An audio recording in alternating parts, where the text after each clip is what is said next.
Chapter 8। आप एक काल्पनिक ट्रांसमीटर और रिसीवर हैं। अब आप नियंत्रण, सृजन और अपने भौतिक जीवन के अनुभवों का आनंद लेने के सबसे महत्वपूर्ण हिस्से को समझने के लिए तैयार हैं। आप अपने अस्तित्व को जितना भौतिक मानते हैं, उससे अधिक आपका काल्पनिक अस्तित्व है।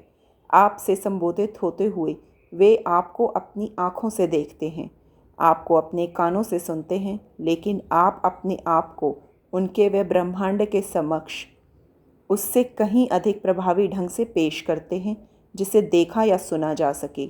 आप एक काल्पनिक ट्रांसमीटर हैं और आप अपने अस्तित्व के हर क्षण में सिग्नल प्रसारित कर रहे हैं, अपने इस भौतिक शरीर पर केंद्रित रहते हुए। जब आप जागृत अवस्था में होने पर निरंतर बेहद विशिष्ट और आसानी से पहचाने जाने वाले सिग्नल प्रस्तुत करते हैं, जिन्हें तुरंत ही प्राप्त किया, समझा और उत्तर दिया जाता है।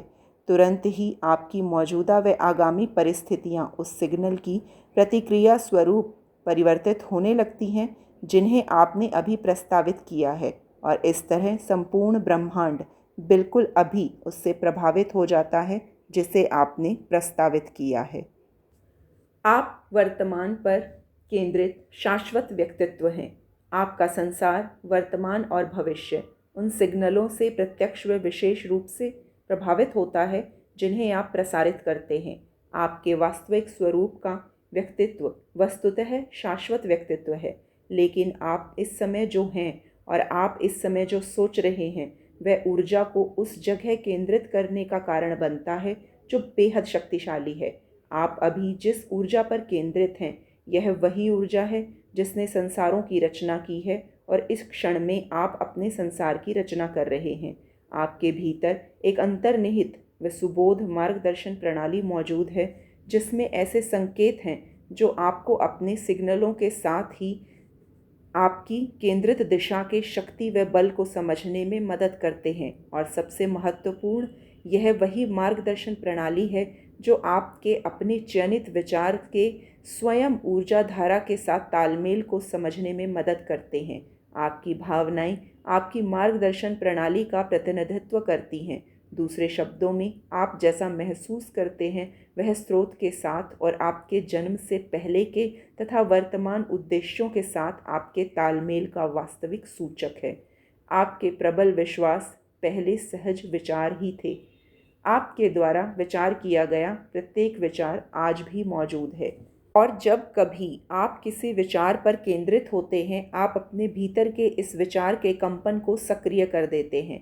अतः अभी आप जिस पर भी विचार कर रहे हैं वह सक्रिय हुआ विचार है, लेकिन जब आप अपने अवधान को उस विचार से दूर ले जाते हैं तो वह सुषुप्त हो जाता है या सक्रिय नहीं रहता। किसी विचार को बोधपूर्वक निष्क्रिय करने का एकमात्र तरीका किसी दूसरे विचार को सक्रिय करना है। दूसरे शब्दों में, किसी विचार से अपने ध्यान को स्वोद्देश्य हटाने का एकमात्र तरीका अपने ध्यान को किसी और चीज़ पर लगाना है। आपके किसी चीज़ पर ध्यान केंद्रित करने पर शुरुआत में कंपन बहुत प्रबल नहीं होती, लेकिन यदि आप लगातार उसके बारे में सोचते रहें या बात करते रहें तो वह कंपन प्रबल होता जाएगा। तो किसी भी विषय पर पर्याप्त ध्यान से वह प्रमुख विचार बन जाता है। जब आप किसी विचार पर अधिक से अधिक ध्यान देते हैं, जब आप उस पर केंद्रित रहते हुए कंपन का अभ्यास करते हैं, तो वह विचार आपके कंपन का सबसे बड़ा भाग बन जाता है। अब आप इस अभ्यस्त विचार को विश्वास भी कह सकते हैं। विचार पर जितना विचार करेंगे वह उतना सबल होगा। आपके विचारों के विस्तार के पीछे आकर्षण का नियम होने से किसी वस्तु के साथ किसी स्तर का तालमेल बनाए बिना उस पर अपना ध्यान केंद्रित करना संभव नहीं है। अतः आप इस विचार पर जितना अधिक चिंतन करेंगे और जितना अधिक वह विचार आता रहेगा, उसके साथ आपका काल्पनिक तालमेल उतना ही प्रबल होता जाएगा। किसी भी विचार के साथ प्रबल तालमेल बना लेने पर आप ऐसी भावनाओं को महसूस करने लगेंगे जो आपके अपने स्रोत के साथ तालमेल बढ़ने या घटने की सूचना देगी। दूसरे शब्दों में, जब आप किसी विषय पर अधिक ध्यान लगाएंगे तो अपने वास्तविक स्वरूप के साथ आपका सामंजस्य या असामंजस्य उतना ही प्रबल होता जाएगा।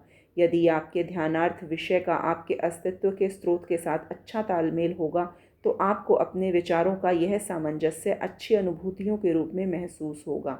वहीं यदि आपके ध्यानार्थ विषय का आपके स्रोत की जानकारी से तालमेल नहीं होगा तो आपको बुरी अनुभूतियों के रूप में अपने विचारों में असामंजस्य की अनुभूति होगी।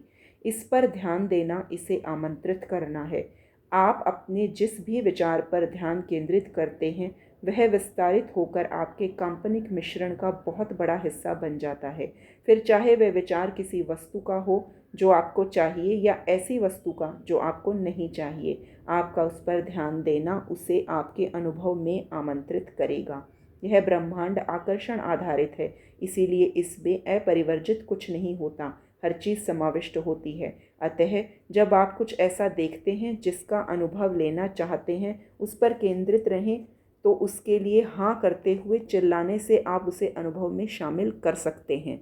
लेकिन जब आप कुछ ऐसा देखते हैं जिसे अपने अनुभव में शामिल नहीं करना चाहते, फिर भी उस पर केंद्रित होते हैं, तो उसके लिए नहीं कहकर चिल्लाएं, अन्यथा आप इसे भी अपने अनुभव में शामिल कर लेंगे।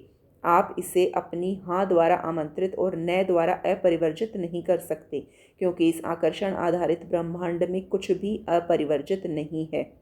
आपका उस पर केंद्रित होना आमंत्रण है, आपका उस पर ध्यान देना आमंत्रण है। और इस तरह जो लोग प्रमुखतः पर्यवेक्षक हैं वे अच्छे समय में तो फलते फूलते हैं, लेकिन बुरे समय में कष्ट उठाते हैं, क्योंकि वे जिन्हें देख रहे हैं वह पहले से ही कंपित हो चुका है।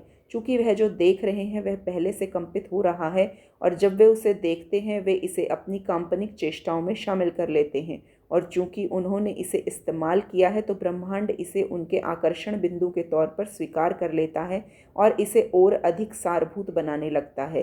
अतः इन पर्यवेक्षकों के लिए यह जितना बेहतर होता है उतना ही और बेहतर होता रहता है, तथा जितना बदतर होता है उतना और अधिक बदतर होता जाता है, जबकि एक दृष्टा हर समय फलता फूलता है। आपके किसी विषय पर ध्यान केंद्रित करने से आकर्षण का नियम, वैसा ही परिस्थितियाँ, घटनाएं, अनुभव, लोग, अन्य वस्तुएं प्रदान करने लगता है जो आपके मूल प्रधान कंपन के जैसे हों। और जब आपके आसपास वे चीज़ें प्रत्यक्ष होने लगती हैं जिनके बारे में आप विचार कर रहे थे, तब आप एक नई अधिक शक्तिशाली काल्पनिक आदत या रुझान विकसित कर लेते हैं। इस तरह आपका एक समय का छोटा व नगण्य सा विचार विकसित होकर प्रबल विश्वास बन जाता है, और आपका प्रबल विश्वास हमेशा आपके अनुभव का हिस्सा बनता है।